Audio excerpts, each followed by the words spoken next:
Bharatiya Janata party के लोगों को, माननीय प्रधानमंत्री जी, उनको अगर जातिगत जनगणना कराने में घोटाला लगता है तो केंद्र सरकार करा ले। केंद्र सरकार को कराना है, केंद्र सरकार पूरे देश भर में राज्य जातिगत जनगणना करा ले। नमस्कार, मेरा नाम रंजीत है। जातीय जनगणना की रिपोर्ट आ गई है, जिसके बाद तमाम सियासतों के बीच यह रिपोर्ट कार्ड जारी हुआ है और इसके बीच लगातार घमासान भी जारी है। बीजेपी की ओर से कई आरोप भी लगाए जा रहे हैं, जबकि जेडीयू और आरजेडी से मुख्यमंत्री नीतीश कुमार और डिप्टी सीएम तेजस्वी यादव का प्रयास बता रही है। हमारे साथ बातचीत के लिए मौजूद है विधायक मुकेश यादव जी, उनसे हम सीधा बातचीत करेंगे।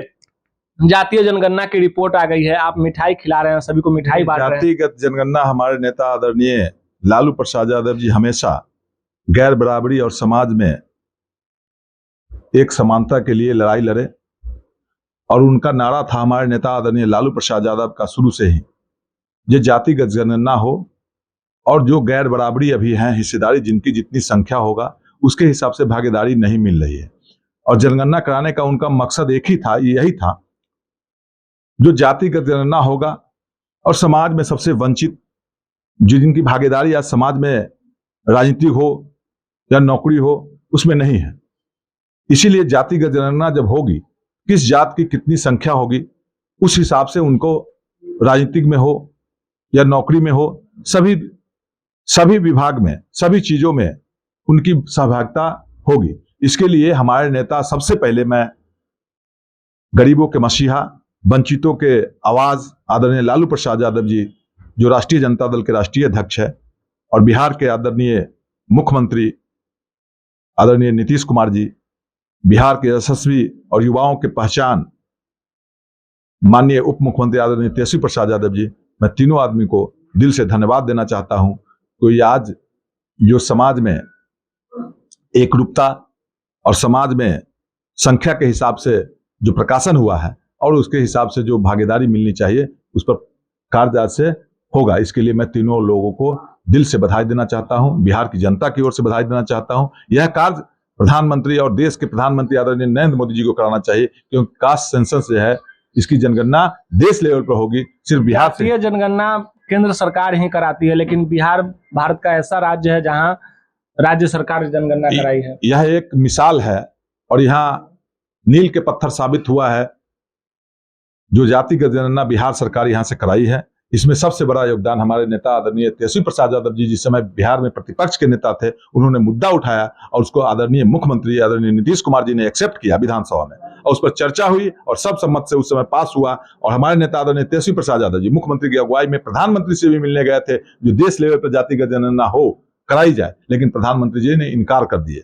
आज एक प्रिंट मीडिया के अखबार में मैंने देखा है, आज जातिगत जनगणना हुआ है, किस जात की कितनी संख्या है उसकी गणना हुई है और प्रकाशित हुआ है, और उसमें भी आज धर्म के आधार पर देश नहीं चलेगा। धर्म के आधार पर मंदिर और मस्जिद पूजा करने की जरूरत है, इबादत करने की जरूरत है। आज भी लिखा गया है जे इस धर्म की संख्या इतना, इस धर्म की संख्या इतना। धर्म के लिए जातिगत जनगणना नहीं कराई गई थी, लेकिन प्रिंट मीडिया में लिखा गया है कि हिंदू धर्म की इतना संख्या, मुस्लिम धर्म की इतना संख्या। हिंदू मुस्लिम की जनगणना नहीं कराई गई थी, जात के जनसंख्या, जात की गणना की गई है, कि किस जात की कितनी संख्या है उसकी गणना की गई है। ये जो आंकड़ा जारी हुआ है उस पर भी सियासत तेज हो गई है। कहा जा रहा है कि इसमें भी फर्जीवाड़ा किया गया है। जैसे यादव की संख्या पहले 2011 में 14.6 थी और अभी भी 14.5 है। क्या 12 वर्षों में संख्या नहीं बढ़ी है? नहीं, कोई जरूरी नहीं है जो संख्या बढ़ेगी, संख्या बढ़ती है और घटती रहती है। इसीलिए जनगणना जो हुई है, सरकार, राज्य सरकार कराई है, वो जनगणना ठीक है, एकदम बिल्कुल है। इसके लिए मैं फिर दिल से अपने नेता आदरणीय तेजस्वी प्रसाद यादव जी के, बिहार ही नहीं पूरे देश के जो गरीबों के जुआन आदरणीय लालू प्रसाद यादव जी को, बिहार के मुख्यमंत्री जी को मैं धन्यवाद देना चाहता हूं कि यह जनगणना कराकर सबकी भागीदारी सुनिश्चित कराने के लिए जो पहल कदम बिहार ने, पहला कदम देश में उठाया है, इसके लिए तीनों आदमी बधाई के पात्र है। क्या लग रहा है, आंकड़ों में कोई घोटाला नहीं किया गया? इस पर भी आरोप लग रहे हैं, बीजेपी आरोप लगा रही है कि आंकड़ों में घोटाला किया गया है। अगर भारतीय जनता पार्टी के लोगों को, माननीय प्रधानमंत्री जी, उनको अगर जातिगत जनगणना कराने में घोटाला लगता है तो केंद्र सरकार करा ले। केंद्र सरकार को कराना है, केंद्र सरकार पूरे देश भर में राज्य जातिगत जनगणना करा ले। केंद्र सरकार ने हलफनामा दायर किया था कि वो जनगणना कराना चाह रही है, लेकिन राज्य सरकार ने उसे विरोधी बता दिया। जनगणना नहीं, जनगणना कभी भी नहीं कराना चाहती है केंद्र सरकार, कभी भी नहीं चाहती थी जातिगत जनगणना हो, क्योंकि जो वंचित समाज के लोग हैं उनको आंख खुलेगा, हमारी भी संख्या है और राजनीति में हमारी भागीदारी नहीं है, इसलिए वो भी लड़ाई लड़ेंगे। इसलिए केंद्र सरकार और भारतीय जनता पार्टी की सरकार जो है, भारतीय जनता पार्टी नहीं चाहती थी जातिगत जनगणना का, क्योंकि भारतीय जनता पार्टी सबसे ज्यादा हकमारी वही करते हैं।